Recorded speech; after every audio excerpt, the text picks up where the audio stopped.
அனைவருக்கும் வணக்கம். இன்றைக்கி மே 10, 2024 வெள்ளிக்கிழமை. தினமணியில் இருக்கிற முக்கியமான நியூஸஸ் என்னென்னு பார்க்கலாம். இன்றைக்கி ஒரே ஒரு இம்பார்ட்டன்ட் நியூஸ் தான். அது போக திருக்குறள் பார்த்துருவோம். ஓதல் வேண்டும் ஒளிமாழ்வும் செய்வினை ஆதும் என்னும் அவர் மென்மேலும் உயர்வோம் என்று விரும்பி முயல்கின்றவர் தம்முடைய புகழ் கெடுவதற்கான காரணமான செயல்களை செய்யாமல் விட வேண்டும்னு வினை தூய்மைன்ற அதிகாரத்தில் திருவள்ளுவர் சொல்லியிருக்காரு. அடுத்ததாக நடிகர் விஜயகாந்துக்கு பத்மபூஷன் பிரேமலதா விஜயகாந்த் பெற்றுக்கொண்டார்னு தெரிவிச்சிருக்காங்க.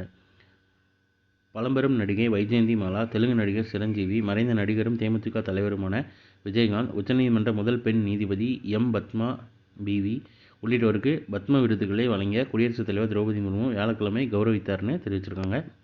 அதில் நம்ம நோட் பண்ண வேண்டியது, நடிகர் விஜயகாந்த் அவர்களுக்கு பத்மபூஷன் வழங்கியிருக்காங்க. ஸோ இன்றைக்கான நியூஸஸ் அவ்வளோதான். இதோட ஷார்ட்டட் வெர்ஷனாக 1 மினிட் கரண்ட் அஃபேர் நம்ம சேனல் இருக்குது. வேணுங்கிறவங்க அதையும் யூட்டிலைஸ் பண்ணிக்கோங்க. ஸோ மேலும் இன்னொரு நியூஸில் சந்திப்போம். தேங்க்யூ.